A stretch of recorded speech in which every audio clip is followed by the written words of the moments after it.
Seja bem-vindo. Está começando o podcast Pelo Amor de Deus.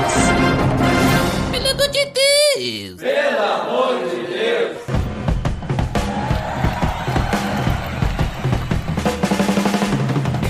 Tá no ar! Podcast Pelo Amor de Deus! Eu sou Ed The Drummer e hoje eu tenho vários convidados pra me ajudar. Começando com as mulheres, Sara Martins, do podcast Delas Irmãos.com. Uhul! Pelo amor de Deus, finalmente agora eu tô aqui também, né? Um dia todo mundo vai poder participar do Pelo Amor de Deus, né? Só que precisamos de muitos episódios, porque são 7 bilhões de pessoas no mundo, né? Então todas as pessoas vão precisar de muitos episódios. Mas também temos aqui pra ajudar a gente a Késia Chaves, do Base Bíblica. Pedindo pelo amor de Deus pra que Ed The Drummer não ouça as leituras de comentário lá do Base Bíblica, né? Eu escuto todas, hein? Misericórdia. Pelo amor de Deus. E pra não me deixar sozinho no meio dessa mulherada, eu tô aqui com o Rodrigo Chaves, que também é lá do Base Bíblica. E aí, pessoal, tudo bem? Prazer estar aqui pela primeira vez com o Ed The Drummer no PADD. Vamos lá, né? E nós estamos todos aqui reunidos para falar sobre como a mulher é vista na Bíblia. Tá beleza, Edson! Você está escutando o podcast no site pelamordedeus.org.br, que vai ao ar sempre às sextas-feiras, a cada 14 dias. Curta nossa fanpage em facebook.com/oficialpadd. Também siga no Twitter, através do @_PADD, ou entre em contato conosco através do e-mail contato@pelamordedeus.org.br.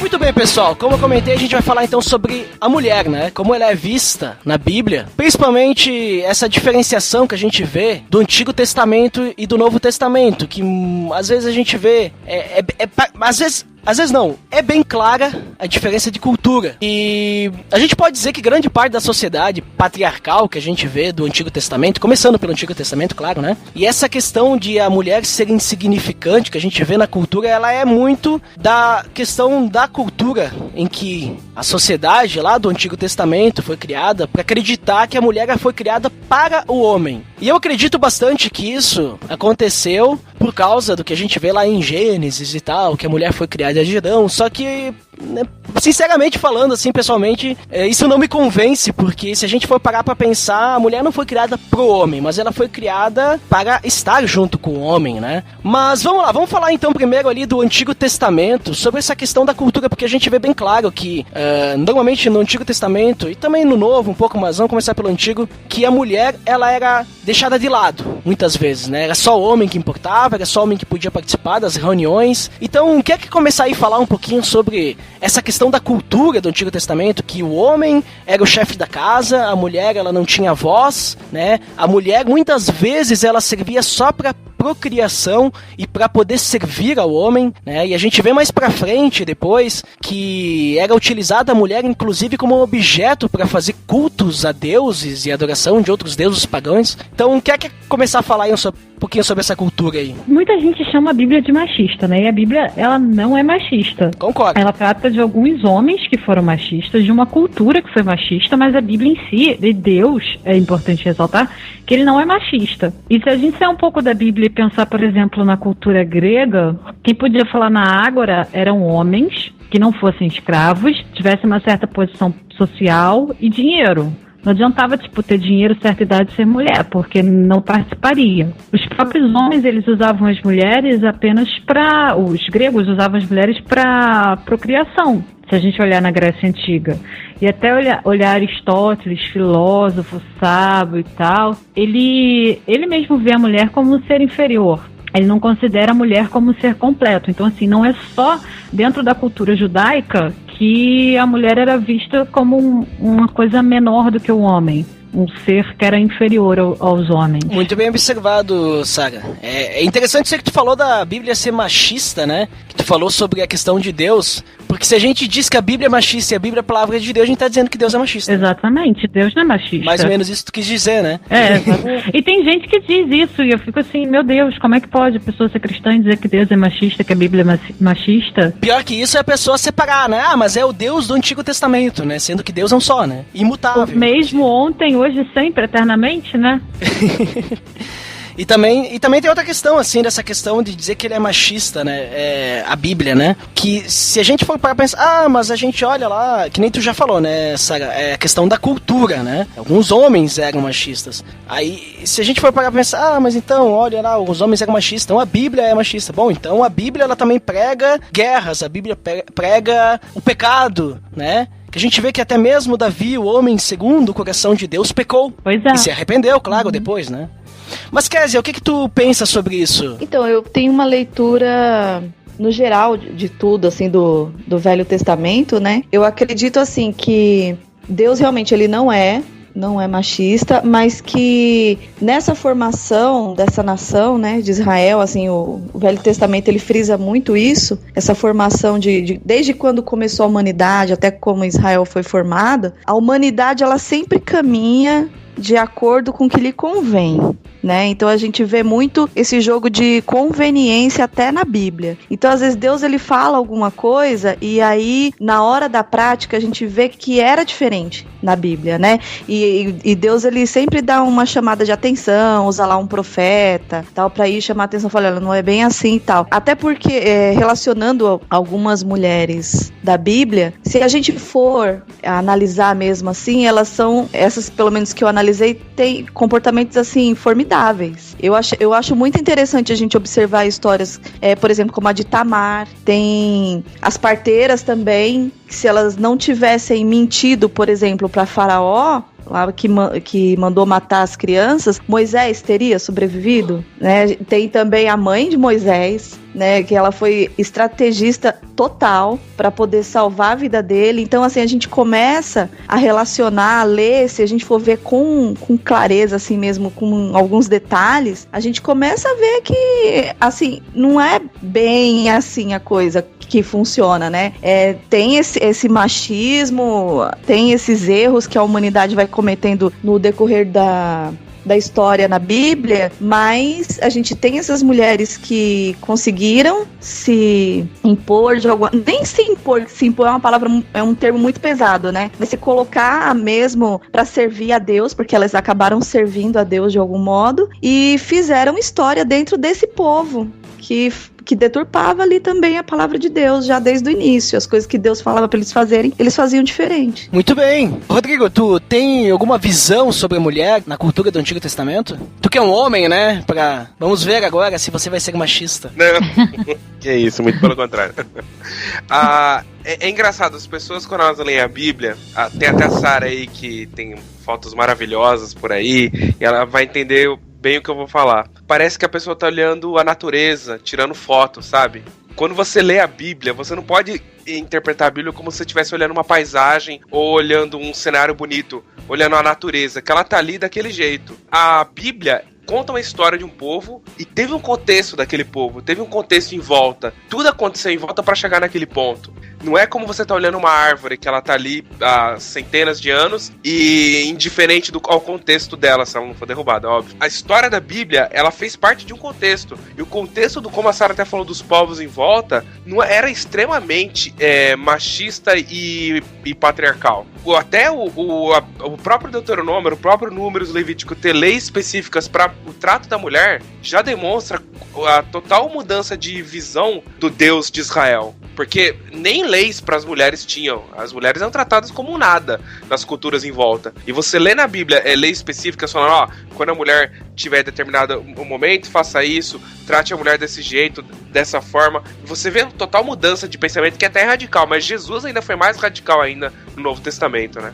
Parece como se a partir daí das leis a mulher passasse a existir como um ser detentor de direitos. Alguns mínimos, mas pelo menos ela tinha alguns direitos. Não era totalmente ignorada, não podia, você não vai matar uma mulher porque é uma mulher como se fosse cortou um tronco de uma árvore. Exato. E as pessoas elas têm que entender, ler a Bíblia dessa forma, porque a Bíblia não é um livro comum, mas você também tem que começar a lê-la como um livro comum, no sentido seguinte: quando você pega um livro, você não tira as coisas do contexto, você não pega um livro do Game of Thrones, por exemplo, e lê a partir do meio dele, e tira um contexto, ou tira uma filosofia desse meio, senão você não vai entender. Você tem que ler a Bíblia num todo, pra você querer fazer uma teologia, ou querer fazer uma explicação. E quando a pessoa tira do contexto, Deus se torna machista. A Bíblia se torna machista, mas se você entender o contexto, você vê que não é bem assim, né? Tem uma parte até em Deuteronômio, se eu não me engano, Deuteronômio 24, que fala que o homem que ele casou recente, tipo, você tá recém-casado, não é pra mandarem ele pra guerra. Ele tem que ficar em casa, porque ele tem um compromisso com a mulher dele, e ele tem que fazer a mulher dele feliz antes dele ir pra guerra. Senão ele pode ir pra guerra e morrer, né? Então ele, pelo menos por um período, ele tem que ficar em casa e satisfazer a mulher dele. Que já é uma coisa assim, alguém está pensando na felicidade da mulher.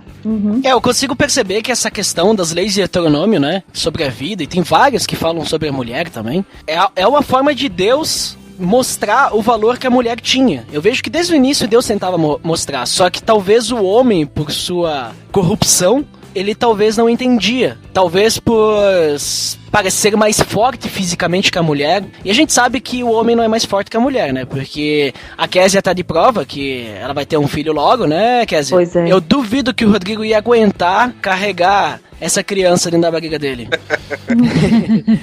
Eu muito menos. Então, assim, quem que é o mais forte, né? Mas, deixando a brincadeira de lado, talvez, apesar de Deus querer mostrar pro homem, dizer assim, o homem, quando eu digo, não é a humanidade, o homem mesmo, né? Apesar de Deus dizer pra ele, olha, tu precisa respeitar a mulher ela é importante no convívio da sociedade. Foi se deixando de lado, muito pela influência dos povos que estavam ao redor, que nem foi citado já. E na questão, eu percebo assim, de personagens femininos do Antigo Testamento, a Kézia, ela citou alguns importantes também, e eu vejo que uma mulher que ela foi, eu não sei até se vocês que são mulheres consideram ela, mas eu vejo uma mulher que foi muito importante, que ela mostrou como que uma mulher ela pode ser forte e liderar uma nação, né? Foi a Débora, né? A Débora em Juízes 4, que ela vai lá e ela manda mesmo. Pois é. Sim. E ainda um carinha ficou com o rabo entre as pernas, ó, se você não for, eu vou ficar aqui na minha. Exatamente, e ela foi. Então, assim, eu percebo, assim, que nos livros históricos aí a gente tem diversas mulheres, que nem foi citada Esther, Ruth, que demonstra... Ruth, pois é, foi lá, trabalhou, fez o dela, saiu da terra... Foi arar, foi lavrar, foi trabalhar, né? Ruth, ela demonstrou que não apenas um homem pode ser o, digamos assim, entre aspas, o chefe da família, mas até uma mulher que estava com a sua família, apenas ela e a sua sogra, né? E ela conseguiu reaver, digamos, aquilo que a sogra jamais conseguiria ter se estivesse sozinha. Então a gente percebe, e até mesmo o Provérbios 31, que fala sobre a mulher virtuosa, inclusive nós temos um episódio sobre isso, link no post do episódio da Mulher Virtuosa. Então a gente percebe que a Bíblia... No Antigo Testamento, por mais que ela demonstre na sua história essa cultura em que o homem ele toma a dianteira, o homem ele se demonstra como ser superior, a gente percebe que Deus ele sempre trabalhou desde o início, demonstrando que a mulher ela era, vamos dizer assim, no mesmo nível que o homem. Apesar de eu não gostar dessa história de níveis e tal, mas a mulher ela não era inferior, ela não era mais frágil, né? É que nem aquela coisa romântica que diz, né? Um completa o outro, né? Então, enquanto o homem tem suas características, a mulher tem as características que o homem não tem. Vocês não concordam com isso, talvez? Mais ou menos. Explique sua visão contrária. Não, então, pra mim, por exemplo, a mulher virtuosa, ela é uma régua, entendeu? Já começando por aí, ela é uma meta. Ela, pra mim, assim, acho que nunca existiu, nem nunca vai existir. Não, mas não pela mulher virtuosa, mas pela questão, digamos assim, do homem ele ter sido feito de uma forma, a mulher de outra forma, não para que eles competissem quem fosse o melhor, mas que cada um fizesse a sua parte. Eu ainda penso que, assim, depois de ter participado de uma turma aí de aula sobre casamento, matrimônio, tudo e tal, eu comecei a enxergar essa coisa, assim, de mulher e marido e mulher um pouco diferente, né? Não consigo muito mais enxergar como sendo essa visão romântica das coisas e tal. Eu não sei muito se um completa o outro. Assim, não penso muito nessa visão, assim. Eu acho que são só duas pessoas vivendo juntas e que, assim... Porque desde esse negócio de alma gêmea, né? Que isso é um negócio meio furado também. Mas, assim, de estar junto, são duas pessoas, assim... A mulher e o homem, eles são tão diferentes que eu já não consigo mais ver como um completando o outro, entendeu? Na verdade, o meu pensamento é esse. Eu não tenho mais essa visão romântica de um completando o outro. Porque pra mim são duas pessoas totalmente diferentes e é Deus trabalhando na vida de cada um ali. Não sei se eu fui clara. Sim, eu tenho medo do povo achar que eu sou feminista e eu não sou feminista, entendeu? Não, fica tranquila que aqui é bem tranquilo, aqui no Pelo Amor de Deus, aqui o pessoal, né, não comenta muito. Até seria bom se eles comentassem, vamos jogar polêmica na fogueira aí. Aí justo comigo, né? Tô brincando. Ô Ed, nesse curso de casamento, é EBD, né? Nós estamos fazendo um EBD que é a teologia do casamento. Se a gente pudesse expandir isso para todas as pessoas, que tá excelente, assim. E o pastor, ele fala uma coisa muito interessante, né? Que às vezes a gente escuta por aí que as pessoas casam pra ser feliz, casa pra fazer o outro feliz. E felicidade não é o alvo, né? Felicidade é uma consequência. Nós casamos pra se santificar. O casamento faz parte da santificação. Portanto que Jesus usa o exemplo a Bíblia usa o exemplo da a noiva de Cristo, né? A igreja é Cristo. Até em Efésios 5, a gente até gravou um podcast, o Casal Ideal, link no post. Link no post!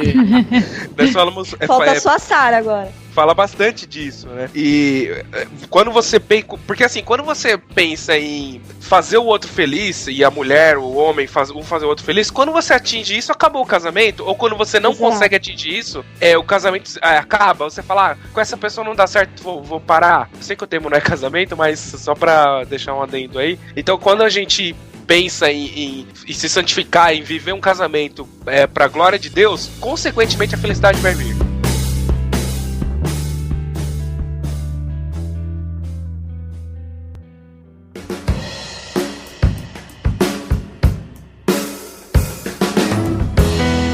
Pessoal, então a gente comentou sobre a questão do Antigo Testamento, da cultura, né? E a gente percebe que, realmente, apesar da cultura como era mostrada, né? A gente percebe que não era objetivo de Deus deixar a mulher de lado, né? Tanto que, quando a gente lê o Novo Testamento, a gente percebe Jesus trabalhando na cultura daquele povo, né? Demonstrando digamos assim, demonstrando atos diferentes em relação às mulheres, tratando as mulheres de forma diferente. Então, quem é que quer começar aí comentando ali sobre como que Jesus tratava as mulheres, como que ele valorizava, se tiver algum exemplo também. Lembrando que a gente tá falando agora do Novo Testamento, né? Então, ele tem diversos pontos que Jesus, ele foi até mesmo conversar com mulheres, sendo que homem naquela época, nossa, conversando com mulher era algo que não podia, né? Era algo que a mulher não deveria ser ouvida. Quer comentar aí? A gente já tem um aparecimento de Jesus aí muito importante, que já é a própria maneira como ele foi concebido, né? Ele foi colocado no ventre de uma virgem.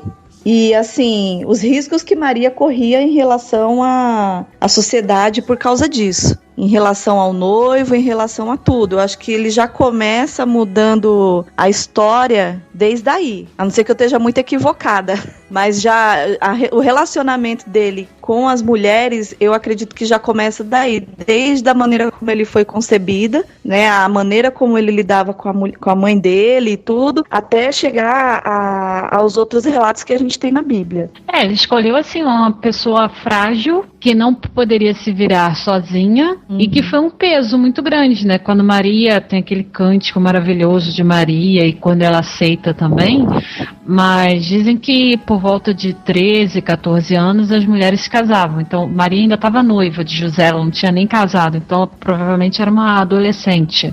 E Jesus, Deus, né, colocou Jesus nessa condição de vir no ventre de uma adolescente e de uma mulher. Ele aceitou chegar no mundo, e uma que não era rica e que teve que fugir, enfim, e que poderia ser apedrejada, né? Por falar em ser apedrejada, eu acho que João 8 exemplifica muito bem como a mulher era tratada na cultura judaica ainda na época de Jesus. Sim. E como Jesus mudou isso radicalmente, porque logo no começo do texto falam que os escribas e os fariseus chegaram com uma mulher apanhada em flagrante adultério. Ora, se ela foi apanhada em flagrante adultério, ela não estava adulterando sozinha. Exatamente. Eu não estava com a parede, já estou adulterando com a parede. Onde é que está o homem? Porque eles queriam que a mulher fosse apedrejada, mas em nenhum momento eles mencionaram que o homem estava errado. Exato. Eles falaram, olha, trouxemos os dois. Então só por aí a gente já vê como eles eram machistas, porque eram escribas e fariseus, homens.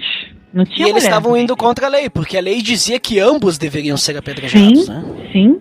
Pra ver como é que eles eram parciais com a situação. E Jesus dá um tapa na cara daquela gente, que foi uma coisa linda, né? Porque ainda jogaram pra Jesus uma cilada, né? Jesus tá na dele, lindamente escrevendo na areia, olha, na lei tá dizendo que ela precisa ser apedrejada. O que o senhor fala? E aí vem aquela frase maravilhosa de Jesus, que quem não tem pecado atire a primeira pedra. E aí, um por um, foram botando a rabinha entre as pernas e saindo. Então, assim, Jesus já destrói completamente a maneira errada como os homens encaravam as mulheres. Porque eles eram corporativistas também, né? Tipo, a gente pode adulterar, quem não pode é a mulher, porque a gente tem mulher em casa, a gente não quer que a nossa faça isso. Ô Sara, essa passagem pra mim, não é porque a gente tá gravando sobre esse tema, é uma das mais belas da Bíblia. É uma passagem espetacular. Porque tem essa frase marcante, né? Quem não tem pecado tira a primeira pedra. Mas o mais legal é o seguinte, é o diálogo que Jesus tem com ela. Porque Jesus não chama ela de adúltera. Ele fala mulher. Quer dizer,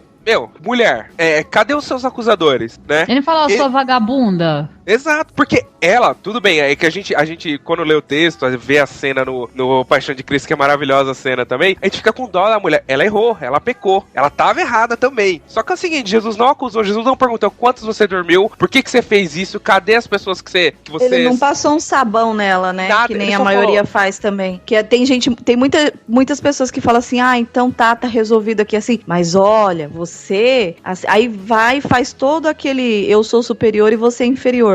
Né? Ele simplesmente tratou o problema, né? Só o fato dela não ter ido embora depois que os acusadores dela foram demonstra que ela estava arrependida. Exato. E que ela reconheceu que estava sendo tratada de uma maneira diferente. Acho até que ela ficou esperando Jesus dizer alguma coisa pra ela. De repente ela achou, bom, ele vai me acusar, mas pelo menos vai ser uma pessoa justa. E se ele quisesse, ele é o único que poderia, né, acusar, porque ele não tem pecado, né, ele poderia tirar a primeira pedra. O mais espetacular, mais radical que Jesus fez foi o seguinte, ele não passou a mão também na cabeça, ele falou, vá e não peques mais, né, ele falou, não faça o que você estava fazendo antes, eu te perdoo, mas não faça o que você estava fazendo antes. Mas assim, o mais legal é que ele tratou ela igual, ele tratou ela como uma pecadora, como todos os homens, todos nós somos, e ele tratou com amor, e isso, até que isso é verdade, isso é outro detalhe do texto, porque ele falou pra ela ir, e ela não foi, né. Porque ela viu que foi a única pessoa que tratou ela com amor nessa situação toda e quis segui-lo, né? Outro texto também que a gente percebe bastante, assim, dessa diferença de Jesus, é quando Jesus conversa com a mulher no poço lá, a mulher samaritana, né? Sim. Pois é. Sem tirar o fato, claro, que ela era samaritana. Né? Mulher e samaritana. Os dois, né? Então ele vai lá no caso e conversa com ela, né? Uma mulher samaritana e sendo que Jesus era judeu e ele ainda, digamos assim, escuta ela falando, né? Eu acho muito interessante, assim, essa forma que Jesus, ele tratava as mulheres, né? Não só esses dois casos, porque a gente pode pensar, são casos isolados, são casos extremos, né? A mulher estava sendo apedrejada, samaritana ali, ele não podia falar, mas qualquer uma. Quando ele vai lá, ele conversa com Maria e Marta, né, que Maria estava a seus pés. É Lucas 10, né? Ele vai lá e conversa com elas. Então, ele realmente conversava conversava com as mulheres, coisa que talvez na época não deveria ser normal, né? Quando ele permitiu que a mulher com hemorragia tocasse nele, né? Uhum. Esse pra mim é o texto do Novo Testamento, assim, em relação às mulheres, o melhor de todos, porque assim, em primeiro lugar que ela foi até o final, né? Foi lá até conseguir encostar nele. Se eu só encostar nele, eu tô com meus problemas resolvidos. E dele se permitir também, né, que isso acontecer. Uma coisa tão suja, né, pra época, uma hemorragia, um fluxo, uma coisa assim tão imunda que tava do jeito na que era lei tratado. também, né, que as mulheres não podiam ter contato, tinha que ficar recolhido. Imagina, também não tinha absorvente, né? Pois é. Tinha que, acho que era até uma lei por conta da higiene, né? Voltando um pouco lá no Antigo Testamento, por conta da higiene, né? Interessante, a gente falou da samaritana, ela voltou na cidade e trouxe outras pessoas com ela para ouvirem falar de Jesus. Na ressurreição, não eram os discípulos que estavam no eram as mulheres. Quando Jesus, os discípulos já tinham esquecido, todo mundo já tinha esquecido que Jesus falou que ia morrer e ia ressuscitar. Tava todo mundo se lamentando, e agora? O que a gente vai fazer? O mestre morreu, e aí? As mulheres foram no túmulo e pá, tá lá Jesus. Chegaram até a tomar um sustinho. Ainda foram correndo e falaram, não, essas mulheres estão loucas, né? Vamos lá com elas, mas tipo, não, eles não sabem nem o que elas estão falando. E Jesus realmente é ressuscitado e elas foram as primeiras que tiveram esse privilégio de ver. Mas o mais legal é, principalmente nesse Brasil hoje que é tudo polarizado, é tudo nós contra eles, né? É sempre, em todas as situações é isso, né? Jesus, ele não tratou a mulher acima nem menos do que um homem. Ele tratou igual.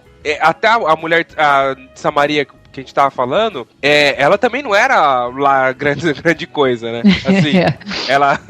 Mas você tem quantos maridos, minha filha? Se tivesse 5 maridos, agora o que tens não é teu marido. Só que assim, ele não julgou, ele tratou ela igual. Pregou pra ela, né? Falou da água viva. E assim, a mulher creu. O mais interessante é isso, né? Não é à toa que os textos estão na Bíblia. O meu pastor ele fala muito isso. Não é à toa que texto está na Bíblia. Tem um porquê. E o ministério de Jesus ser... muitas mulheres fazerem parte do ministério de Jesus, né? E como eu falei, você pegar a Bíblia até o Novo Testamento e você ler dentro do contexto da época também, você vai entender que Jesus era extremamente radical. Ele andar com mulheres, andar com mulher pecadora, pedir água pra mulher que ela fala, nossa, você tá falando comigo, eu sou mulher e sou samaritana. E Jesus, o que tem, né? Você merece a salvação também, né? E Jesus, como a Sarah falou, tem aparecido primeiro pras mulheres. Enfim, todo o ministério de Jesus envolveu muitas mulheres. Jesus aqui, foi o mais radical de todos. Jogou um perfume, né, nos pés dele e secou com o cabelo. E as mulheres aí ficavam, você tem que dar isso pros pobres. Aí outro tapa com luva de pelica. Vocês têm sempre os pobres com vocês, mas não vai ser todo dia, né? É muito legal. As mulheres, eu acho que elas meio que faziam isso porque elas percebiam que Jesus era extremamente diferente. E ele tratava as mulheres assim. Ele era acessível, sim, diferente dos outros homens da época, né? Era acessível e era sensível também, né? Porque ele podia condenar todo mundo, vocês vão tudo pro inferno, suas vagabundas, mas não. Ele tratava as mulheres com respeito. A gente percebe bastante a questão... na verdade, eu estudei nos semestres passados na faculdade a cadeira de ética, e uma das coisas da cadeira de ética que a gente aprende lá é a questão da rejeição da ética. E essa rejeição da ética, ela tem muito a ver com aquilo que Jesus pregou, né? Que Jesus, ele veio e ele revolucionou dizendo que a gente tem que amar o nosso inimigo. Antes já era difícil amar aquelas pessoas que a gente gostava, né? Aí ele vem e diz, ame também o seu inimigo. Então a gente percebe que Jesus, ele revolucionou, assim, a forma de pensar, sendo as pessoas cristãs ou não, ele revolucionou isso, e ele deixou um legado depois dele. Tanto que Paulo, depois, ele era um cara que, digamos assim, ele não foi um dos discípulos que andou junto com Jesus, mas ele foi revelado. Ele também dá essa importância da mulher, né? E aí, por isso que eu até convidei a Kézia, né? Que eu sei que ela é uma mulher casada, e até ela já comentou algumas coisas ali sobre o casamento, né? Que eu lembro que num dos episódios do Base Bíblica, eu só não vou colocar o link no post porque eu não lembro qual foi, que ela leu nos comentários, e ela me deu uma lição lá, e eu disse, olha só, Jesus. Não, tu falou dos casamentos ali que tu comentou antes, né? Que o homem é mulher, né, e tal, que eu tinha comentado, a mulher, né, e o homem, cada um se completa, tal, né? Até por isso que eu comentei isso antes.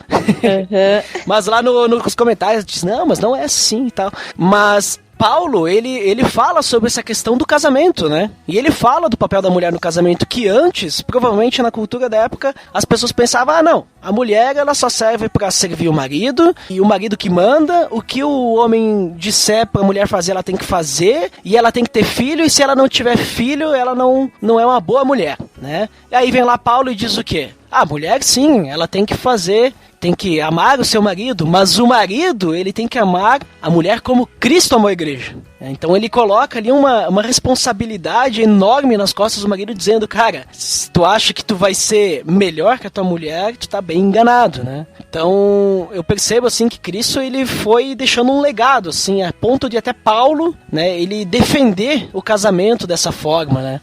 O que vocês acham dessa questão do casamento agora? Se tu quiser comentar, Kézia, sobre as tuas, os teus estudos ali, né, que tu comentou. Então, assim, eu tenho aprendido muito em relação a isso, porque a partir do momento que você começa a deixar de ver a visão romântica da coisa e começa a ver aos olhos, assim, à luz da Bíblia, você começa a entender algumas situações que a gente mesmo se coloca, né? Porque a gente se cobra muito, né? A gente tem essa visão romântica dos livros, dos filmes que a gente assiste, tudo e tal, e a mulher em si, falando, né? A mulher em si, que ela é mais acessível a essas coisas, assim, acessível não, sensível a essas coisas. Então a gente pensa muito assim, pô, mas por que comigo não é assim? Ai, quando que vai chegar meu final feliz? Ai, por que aqui em casa tá sempre uma baderna, as crianças todas sujas, com catarro escorrendo pelo nariz e os filhos da minha vizinha não são assim, né? Por que a família inteira sai de mãozinha dada, sorridente, o marido fazendo carinho lá no cabelo da mulher e aqui em casa não é desse jeito? Quando você começa a ver à luz da Bíblia mesmo, qual é a função do casamento em si, que é, como o Rodrigo falou há pouco tempo, da santificação, porque realmente são seres totalmente diferentes, ainda por cima gerando outras pessoas que, por mais que você crie, que vão ser totalmente diferentes também, você começa a encaixar assim, as pecinhas bem miudinhas do quebra-cabeça e entender por que você tá naquela situação de casamento. Agora eu fico pensando muito assim em quem, infelizmente, não tem acesso a isso. Então, por isso que eu penso agora em como que eu vou falar quando alguém vem perguntar pra mim, porque eu tenho as minhas amigas também, que não são convertidas, e elas perguntam, tenho amigas que são divorciadas, e elas conversam comigo e perguntam, mas por que comigo não deu certo? Porque como que eu vou falar pra essas pessoas do processo de santificação dentro do casamento? Eu acho tudo isso, assim, muito complicado, mas a Bíblia, quando ela fala ali quando tem aquela parábola dos solos, né? O solo fértil, o solo assim, o solo de pedra, seco e tal. Eu penso muito nisso. Que até o casamento, quando a gente vai tratar sobre casamento, você tá lançando a palavra de Deus, né? Então aquele coraçãozinho ali que é um solo fértil, ele vai brotar Deus ali. E com certeza eu creio que há restauração de vidas, e se tem um outro casamento, há a possibilidade da pessoa começar esse processo de santificação também, porque só quem tá dentro de um casamento sabe como que é um casamento de verdade. É muito legal e tudo, mas Rodrigo até fala isso sobre criação de filhos. Ele fala que é muito bom, na maior parte é muito bom, mas também não é tão bom assim, né? Da mesma forma igual casamento. Bebê no Casamento colo dos outros, né? Exato, casamento é muito bom, mas tem hora que não é tão bom assim. É bom na maioria das vezes. Exato. Então, assim, ou você consegue entender a meta mesmo do casamento, o que é pra você, o que significa ali quando você tá naquela cerimônia. Por isso que cerimônia de casamento é muito importante pros cristãos, né? Porque não é só você fazer o início de uma festa. Pra gente tem um motivo, aquilo ali, aquele momento ali que você fala ali que você vai estar com a pessoa ali até a morte, que a morte é que vai nos separar e tal. Tem um porquê daquilo tudo. E eu acho que a nossa função, quando a gente encara um casamento e entende esse processo de santificação, que depois de um tempo pra cá que eu tô começando a entender, é que a gente consegue passar para as pessoas e ver também isso frutificar na vida delas. Sabe que é interessante? Esse texto de Efésios 5, que é o texto, a carta máxima do casamento, né? Quando você lê o texto, você percebe que Paulo escreve que a mulher deve se submeter ao homem e o homem deve amar a sua mulher como Cristo amou a igreja, dando a vida por ela. É interessante ele escrever desse jeito, porque é muito fácil pro homem dar ordem, é muito fácil pro homem estipular metas, enfim, dar ordens em geral, mas é muito difícil pro homem demonstrar amor. E a mulher, ao contrário, é muito fácil pra mulher demonstrar sentimentos, mas as mulheres de hoje em dia, né? Mas a se submeter à autoridade do marido. É complicado isso, né? E ele faz esse jogo, né? Ó, mulher, submeta à autoridade do marido. Homem, ame a sua mulher como Cristo amou a igreja. Porque se você amar a sua mulher como Cristo amou a igreja, você não vai querer o mal dela. Você não vai exige coisas absurdas, isso. Não vai. E a mulher entendendo que esse marido ele ama essa mulher como Cristo amou a igreja, ela vai querer se submeter a esse marido. Assim como a igreja submete a Cristo, que não é algo obrigado, é algo de amor mesmo. A gente submete a Cristo por amor a ele, não por obrigação, não por ritual. É a mesma coisa no casamento, né? A mulher, ela vai... delas. Aí, ó, link no post. E assim, não existe uma coisa relacionada ao casamento cristão, que é o que a gente trata aqui, que seja assim, olha, você tem que ficar com essa pessoa a todo custo, né? A todo custo é um custo muito caro. Então, assim, até isso a gente tem aprendido nesses estudos que a gente tem feito. Violência doméstica, violência moral, psicológica, o que for, isso a gente resolve de outro jeito. Né? O que a gente está falando aqui é casamento, de verdade, né? Qualquer tipo de coisa que parta para uma coisa assim mais agressiva e tudo e tal, não é mais casamento, isso não é casamento, né? Até agora a gente fala de casamento. O que tiver um pouquinho passando dos limites não é. Então, assim, é importante que as pessoas elas estejam bem atentas a isso, porque a gente ainda hoje vê mulheres com esse papo de se sujeitar, de ser submissa e tudo, se colocando numa posição assim que não é necessária também. A gente tem visto recentemente aí nas mídias, né, essa questão de como é que digamos assim, não só violência doméstica, né, mas também até mesmo de estupro, né, dentro de relacionamentos, né. Sim. Isso então, não é casamento. Isso não é casamento, né, então não é esse submeter-se que a Bíblia fala, não é esse tipo de submissão. Até porque um homem que faz isso com uma mulher, um homem que abusa dela, um homem que agride ela, mesmo que for de forma emocional, né? Esse homem não ama ela, né? Então, não sei se vocês concordam comigo,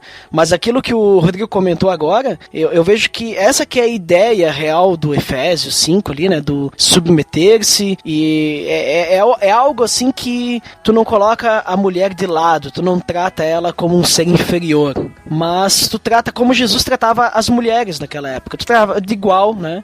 Indiferente da história de cada mulher, e amando, exatamente, e ouvindo, né, entendendo, sendo sensível, né, e isso acho que para os homens é uma coisa muito difícil, é um grande desafio, mas não é algo impossível, né, tu ser sensível e ouvir a mulher, né, querer entender as mulheres. A coisa hoje está tão estranha que a gente consegue até enxergar mulheres nessa situação dos homens, viu? Mulheres insensíveis, que não são capazes de fazer mesmo o seu papel de mulher, né?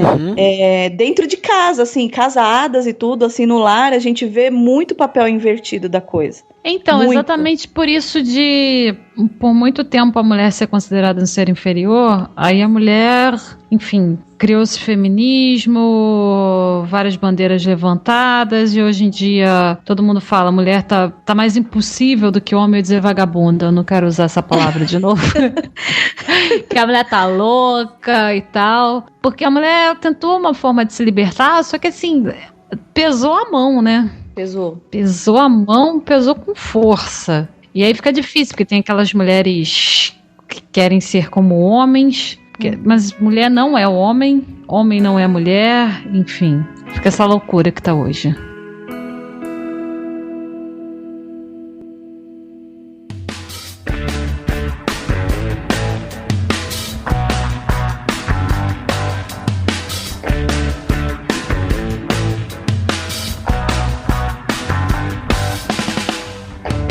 bem, pessoal, tenho certeza que o nosso papo foi legal e muitas pessoas vão ser edificadas, né, com a nossa conversa. Apesar de eu não gostar muito de termos evangeliquesmos, eu não consigo pensar num termo que seja sinônimo de edificar, né? Mas tudo bem. Vamos para as considerações finais agora, então. Eu vou começar com a Sara, pode ser? Sara, faça suas considerações finais e depois já deixa teu jabá aí de onde é que o pessoal pode te encontrar. Bom, é isso. Mulheres e homens não tem nenhum melhor, nenhum pior. Deus criou todos igualmente, somos pecadores, necessitamos da graça dele. E não tem essa de, eu sou mulher, eu sou homem, eu sou não sei o quê. Meu filho, para Deus você é igual. E se você é casado, você tem a obrigação de amar sua esposa. Se você ainda não é e pretende casar, você tem que amar sua esposa. E você que é mulher, tá casada, tem que se submeter. E se vai casar, também tem que se submeter. E que isso seja feito de acordo com os parâmetros bíblicos, né? Jabazinho, ouçam irmãos.com. E o podcast delas, que fica dentro do site do No Barquinho, que tem outros podcasts bem legais também. Aí, ó, link no post. Duplo, hein? E o podcast delas eu recomendo, porque o pessoal pensa, podcast de menina, não dá pro menino escutar. Não, dá pra escutar sim, eu escuto e vale muito a pena escutar. Rodrigo também ouve. Olha ali, ó. Viu? Eu não sou o único, então. E ele deixa comentários fofíssimos. Olha lá. Então vamos pro pessoal do Base Bíblica, então. Kézia, pode começar suas considerações finais, depois o Rodrigo pode seguir também e já faz os jabás de vocês aí. É, Rodrigo, igual o japonês, tá? Só que é o contrário, eu na frente e você caminhando atrás de mim. Então, eu quero agradecer pelo convite, muito obrigada. Quero, assim, deixar um recado para quem tá ouvindo, que, assim, homem, respeite um pouco mais as mulheres, a imagem da mulher, ela é uma pessoa muito importante na sociedade, enxergue a mulher como uma pessoa de fato, mesmo nessa sociedade que a gente tem aí, onde tem essa inversão aí de valores, e a mulher, a gente vê uma variação muito grande de mulheres aí na sociedade, aquelas que são mais atiradinhas, aquelas que são mais recatadas, aquelas que são, né, mais certinhas, cada uma tem o seu valor, mesmo que elas não saibam, mesmo que elas não se deem o devido valor, você como homem se coloque no seu lugar, pense que poderia ser sua mãe, que poderia ser sua irmã, que poderia ser uma filha sua, e respeite, trate com o maior respeito que você conseguir. Mulher também, você que tá ouvindo, procure... Mas, né, não é nem se dar o respeito, mas é assim, se valorizar um pouco como uma figura feminina, como uma pessoa delicada que nós somos mesmo. Mesmo que a gente precise sair para trabalhar todo dia, mesmo que a gente precise voltar do trabalho para casa e fazer as coisas de casa, esse tipo de coisa, assim, nossa carga que carregamos é um pouquinho mais pesada que a deles, mesmo assim nós somos um pouco mais frágeis, né? Então vamos aproveitar um pouquinho disso e também dar aquele valor que a gente precisa ter como mulher, né? Eu acho que é importante, nessa época que a gente vive hoje em dia, de valores tão diferentes, a gente começar a retomar isso. Então eu acredito que se você conseguir de pouquinho em pouquinho, dia após dia, aí, dar essa valorizada em você como pessoa, a gente consegue aí resgatar alguns valores importantes que foram perdidos. Obrigado pelo convite, muito bom gravar PADD, o site mais bonito da internet. Isso é graças aos nossos designers. É muito bonito, eu falo direto pra você, é muito bonito mesmo. Obrigado, foi um prazer também gravar com a Sara, primeira vez, muito legal. Oh, obrigada. Eu queria fazer uma declaração social, aproveitar aqui, rapidinho. Mulher, se você sofre violência doméstica, se seu marido bate em você mulher cristã, sim, procure seu pastor, fale com ele, mas tem a delegacia, tem lei, tem a Lei Maria da Penha, procure seus direitos, não deixe isso acontecer, isso não é certo, e o homem que faz isso é um otário, não é certo fazer isso. Isso não é bíblico. Se submeter não tem nada a ver com violência. Submeter não tem nada a ver com agressão. É outra coisa. E a Bíblia nunca disse isso. A Bíblia nunca falou isso, tá? Então se alguém fala pra você isso, essa pessoa tá errada. Ela não sabe ler a Bíblia, tá? Então assim, procure seu pastor, converse com ele, mas procure seus direitos. E tudo isso que a Kézia falou, ela tá comigo no Base Bíblica. Link no post! O basebiblica.net. Nossos podcasts saem quando eu termino de editar. Não tem uma data certa assim, então ouça lá, nós temos podcasts quinzenais e falamos sempre de Bíblia. Obrigado, viu, Ed, pela oportunidade. Muito bom. Quero agradecer vocês aí, a Sara, Kézia, Rodrigo. Rodrigo de última hora ele apareceu aí, né? Na verdade, apareceu não. Nós meio que obrigamos ele a participar, né, querido? Mas muito obrigado aí, pessoal, por participarem, por aceitarem o convite. Pra finalizar, então, quero só lembrar o pessoal que se a gente quiser ser semelhante a Cristo, né? Se quisermos seguir a Cristo, ser chamados de cristão de verdade, nós temos que ver como ele tratava as mulheres, que é o que a gente comentou aí nesse episódio, né? Então, se a gente quiser ser que nem ele de verdade, queremos ser chamados como cristão, não apenas as mulheres, mas todas as pessoas devemos tratar com respeito, né? E com educação, né? Com amor, principalmente. Então é isso. Pra quem fica pra área de feedbacks até daqui a pouco, pra quem não fica, até o próximo episódio. Até mais. Tchau. Tchau. Tchau.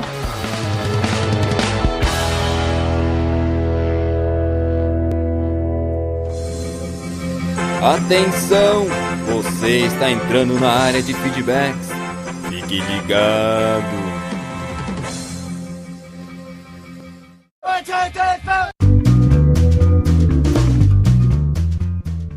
Estamos na área de feedbacks. Nossa, uau, veja. Digo! Uau. Deco, hoje vamos ler os comentários do primeiro episódio da série Cristãos pelo Mundo, veja só. Que honra, Mas vejam. vamos lembrar do feed antes, como sempre. Sim, como sempre, é o pelamordedeus.org.br/feed/podcast. Vocês podem escutar ao fundo a Maria Fumaça nessa cidade. Escutem. Não pude perder essa, né? É, muito bem, muito bem. E tem o iTunes também, que o pessoal pode olhar link no post do iTunes, já está. E você pode sair lá para dar suas estrelinhas para nós e também deixar seu feedback lá no iTunes. E vamos logo para os feedbacks. Vamos que hoje nós vamos ler 56. Todos. Né? Falamos, né, como vive o cristão nos Estados Unidos, primeiro episódio dessa série nova. Quem foi o primeiro que deu feedback? É o Lourival Gonçalves, veja. Que disse?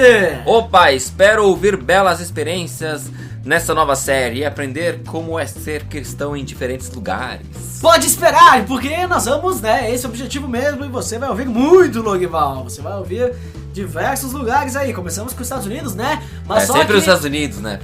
O limite é o mundo, né? Temos um limite, veja só, para essa série. Mas vai render diversos episódios. Vamos ao próximo! Próximo é o Luiz Vulcanes. Luiz Vulcanes, sempre presente. Que disse? Fala, galera, ótima iniciativa. Muito bom saber como é a mentalidade de um cristão fora do nosso país e, consequentemente, como deve ser difícil para eles se adaptarem à realidade da igreja brasileira. Grande abraço! Luiz Vulcanes, lá do Esconderijo Underground, também deixou seu comentário, como sempre, lá no blog euescutopodcast.blogspot.com. Uau, vejam Se eu não me engano é esse. Se eu estiver enganado, Luiz Vulcanes, deixe seu feedback avisando, você errou meu blog! Você errou, para nós corrigimos na próxima vez, né? E nós vamos às indicações. Uau, já acabou? Claro, porque nós somos extremamente rápidos. Nem vi todos esses milhares de comentários. Mal posso ver seus movimentos também. Puxa, agora que estavam começando a me esquentar, mas vamos lá. Dobradinha nessa indicação, hein? Opa. Indicamos novamente Diário de Bordo. Qual foi o episódio? É o 53, aquele sobre a sempre polêmica dualidade cristã secular. Muito bom, muito bom. Esse foi o melhor episódio da quinzena, veja só. Então, acho que os outros podcasts têm que aprender com o Diário de Bordo, que segunda vez, né, consecutiva aqui nas indicações do PDD. Veja só, Diário de Bordo. Isso não acontece sempre, né? Diário de Bordo aí, dando o que falar com suas polêmicas. Apenas assuntos polêmicos, né? Na podosfera cristã. Ah, veja que narrador, só. Que voz, né? Mas acho que foi só, né, Daneco? É isso aí, pessoal, até mais. Abraço lá pro Josisley, Diário de Bordo, até mais.